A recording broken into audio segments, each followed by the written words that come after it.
Bro, these Chinese sleep schedules got me all kinds of fucked up, but we gotta lock in and get these recaps done. The quarterfinals for IEM Chengdu have come and passed. We now have our semifinals set up. Vitality, after an admittedly more difficult than I would have imagined series against Astralis, have prevailed and gotten their rematch against MOLODOY. And then the real story of the day, Furia taking care of Mongolz. MOLODOY, he is him. He is one of the most entertaining players in Counter-Strike. Let's go ahead and give him some glaze. And speculate a little bit about how Furia are going to match up into the Falcons coming up tonight. We could hardly ask for a better playoff bracket, as we have 4 of the 5 best teams in the world, all trying to stake their claim as potentially the #1 team in the build-up to the Budapest Major. Let's set the scene and get ready. If you guys enjoy this kind of content, you show me leaving a like, leave a comment down below, subscribe to the channel already, help me 10K subs by the end of the year. We absolutely fucking smashed through that 9K barrier after the last video, which means we're in the home stretch to make that yearly goal, so help me make that happen. Also follow me on twitch.tv/LionHeartZ2. Without any further ado, let's go ahead and get started. So I have to admit, it's a bit of a weird series, Vitality versus Astralis, because on both of the map wins for Vitality, Mirage and Inferno, they were dominant, 13-7 both times. Astralis struggled to win gun rounds. Vitality would come through with low econ wins that would be game-changing for momentum. Overall, it was exactly what I expected, Astralis being clearly outclassed by Vitality in almost every way. But then you have the middle map in Nuke, where eventually in overtime, Astralis steal a victory 16-14, and this one is confusing, because on one hand, you have just kind of a middling so-so game out of Zyro, but then you have Device and Magisk rolling back the years and looking like, you know, their prime selves. They were hitting prime Device and Magisk shots. So it feels like the one win Astralis gets here is absolutely an anomaly, but at the same time, there are some things that concern me with Vitality, especially throughout the duration of this tournament. Their communication, their teamwork hasn't seemed as sharp, to the point that even the broadcast was pointing out just kind of how snappy they seem to be with each other. And then what's most confusing to me, especially when we get to that final map on Mirage, is how on the T side especially, it seemed like HooXi was able to read Vitality relatively easily for a good portion of the half, and they seem to have counters ready for that. It seemed like the pre-gaming against Vitality was super strong, and normally Vitality are one of the hardest teams to pre-game for because of just how much a variety of strategies they tend to run on their T sides. So overall, my big view for Vitality, especially going into the semifinals matchup versus MOLODOY, is that I'm a bit concerned.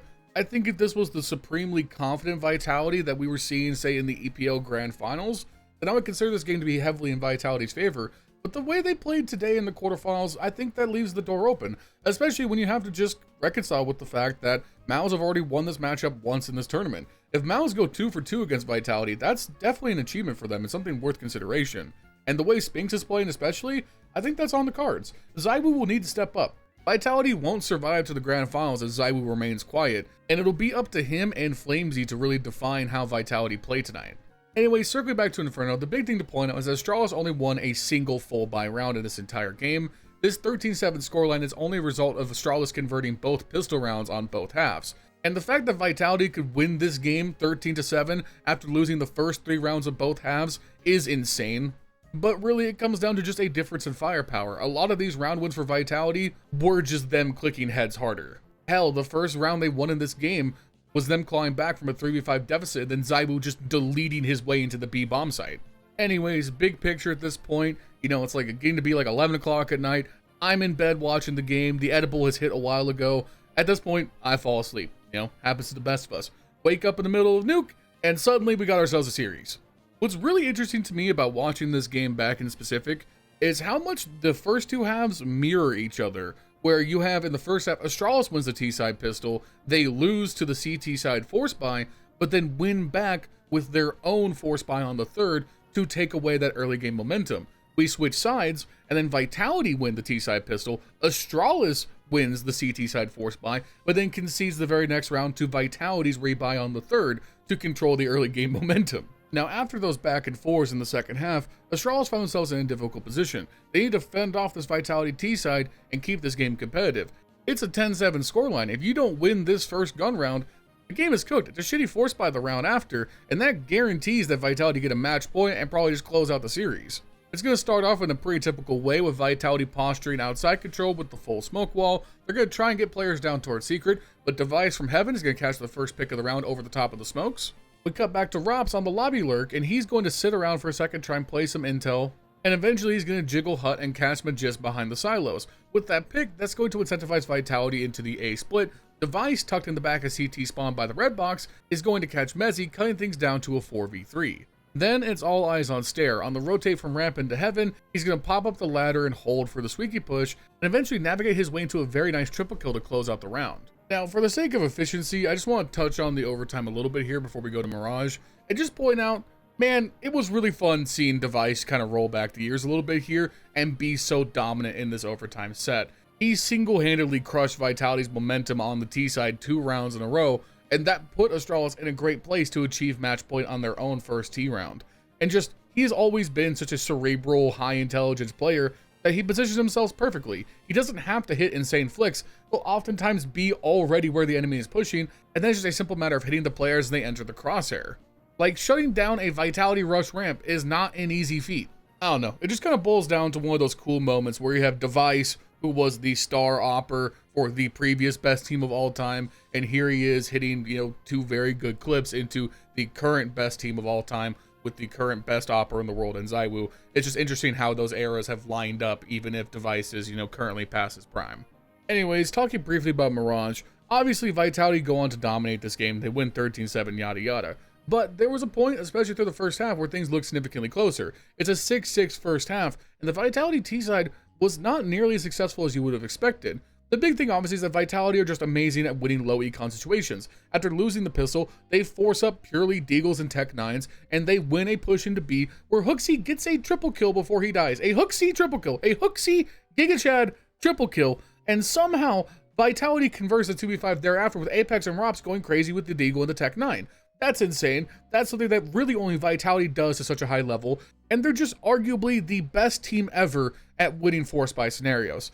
Anyways, we go through the next 2 rounds thereafter with Astralis trying to fix their econ and get to the full buy. We get to that 5th round, and suddenly Astralis starts shutting down the Vitality attack nearly perfectly. I'm talking the rotates, the decision making from HooXi and his players was exactly correct for what Vitality were throwing at them nearly every time. They read when the mid aggression was going through into splits. They read when the mid aggression was just a fake for a true side execute. They stacked A when they needed to. They had Vitality just absolutely figured out, which is really weird to say because Vitality have been the hardest team to figure out for the entire year. So it makes me wonder, I'm going to keep an eye on this because I'm assuming that in the MOUZ series they're going to play Mirage because it's a comfort map for both teams. I wonder if there's like a tell for Vitality's mid control that Astralis were reading here, because it seemed like they responded to the mid control nearly perfectly throughout this half, unless Vitality were just shooting harder. At least through this first stretch of 4 rounds, they made all the correct calls. So I wonder if they're seeing something with the amount of nades that are being thrown mid or the amount of presence they're seeing behind those nades that is causing Astralis to predict the end point of these takes with such accuracy, because they really had Vitality stumped for quite a while. The only reason this game goes so far south is because of clutch plays from Vitality. On round 9, m0NESY converts a 1v2 on the A side. Round 12, you get a clutch out of Zyro in a 1v2, and then the clutch to win the game is a FlameZ 3v4 retake with the M4A4. The point is, if Astralis' T side had some punch, this could have been a bit of a scary close game. Anyways, as I already said, Astralis were happy this series wasn't a blowout, and that's good enough. You take your playoff berth, you move on, congrats. And when we move on to start talking about Furia versus the Mongolz, my surface level thoughts are MOLODOY! Vamo! Woo! As we've talked about many times on this channel, Furia are currently my favorite team to watch in the world. With FaZe Clan being dead, I need somewhere else to hitch my wagon to, and Furia, they've filled that void in my heart.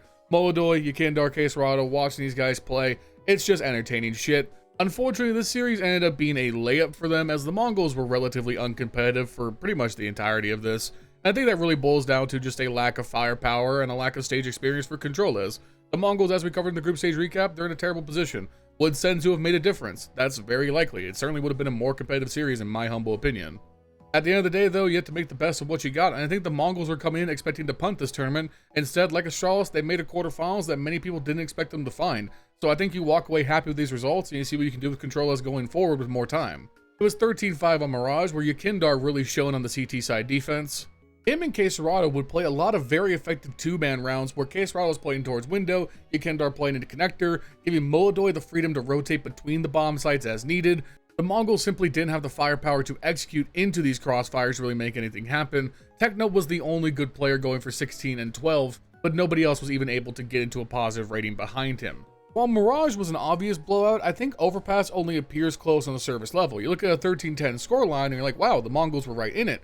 But if you take away the fact that they converted both pistol rounds and the early game in both halves off the back of that, the scoreline starts to look a little bit more suspect. In the first half, those 4 rounds in the beginning were all they got. Yakindar was in takeover mode, entering like a fucking madman, and helped Furia win 8 straight rounds off the back of that. And then in the second half, it's everyone get the fuck out of the way from MOLODOY. That's what this boils down to. His op impact on the CT side was fucking elite. This brings up another interesting point. Furia are probably the best Overpass team in the world. They're currently at an 80% plus win rate on it. They're 11-2 over the last 6 months. They've only lost to the Mongolz back at Fisher Playground and HOUTOUT at the beginning of ESL Pro League Stage 1. Other than that, they're currently on a 10-game win streak on it. They've beaten Vitality, Aurora, Mongolz, MOUZ, G2. They've beaten a ton of the best teams in the world on Overpass, and they've done so quite dominantly in a lot of those games. And oftentimes the common denominator in those wins is MOLODOY. His opping on the CT side is just electric. Overpass is quintessentially one of the best op impact maps to begin with, and he's playing it with aplomb. Of course, the round that stands out so strongly, it's an 11-10 scoreline, and Furia, their economy is bottomed out. If they lose this round, it's going to be a big deal. Fallen, the in-game leader, the former opper, the man who defined his career on the op, drops the op over to MOLODOY, takes an MP9, and at the start of the round goes down to B Heaven, boosts up MOLODOY on the railing to hit an insane shot onto Control as moving through the connector. MOLODOY rotates back up to the upper bomb site, goes to A long, and then 3 perfect peaks, 3 perfect shots, 3 perfect kills. Mongols just get fucking decked. If you didn't catch this game live, go onto the HLTV page, watch the clip of this round. The caster call is immaculate, the crowd reaction's fantastic. It's just crazy how fast MOLODOY has accelerated himself into this discussion as, at worst, the 4th best opper in the world. He's right there with m0NESY, Shiro, and Zyro. Like, you just can't deny that anymore. He's done it enough at enough tournaments over time this season to where, yeah, he's not only just the rookie of the year by a mile, he is one of the 4 best oppers on the fucking planet right now. And then, of course, to cap it off, he wins a 1v2 clutch to win the game on the very next round, get to the fuse with like literally less than a second left. Like, he's him. He can do anything he wants. And tomorrow we get the extreme privilege of watching MOLODOY in form play m0NESY also in peak form. These two are going to throw fucking biblical blows at each other. It's going to be an insanely action-packed series. I hope most of all that we just get the bare minimum of both these teams competing at a very high level and that this doesn't become a one-sided series. This could be one of the very best of 3s of the year if both teams play to their maximum level. Yeah, that's about it. I don't really have much more thoughts on this. I'm just really excited for the semifinals tonight. If you guys enjoy this coverage, you should be leaving a like, leave a comment down below, subscribe to the channel if you haven't already. Help me take subs by the end of the year. Also, no sponsor in today's video, so make sure you follow me on twitch.tv/LionHeartZ to help brother out over there. I'll see you guys soon with another video. Thank you to our channel members. I'm too lazy to say all the names today, but if you want to support ways, number one, do so directly for $5 a month. You normally get your name of the video just like this, as well as a custom on our community Discord. Thank you to all of our channel members. And again, I'll see you guys soon in another video. Peace.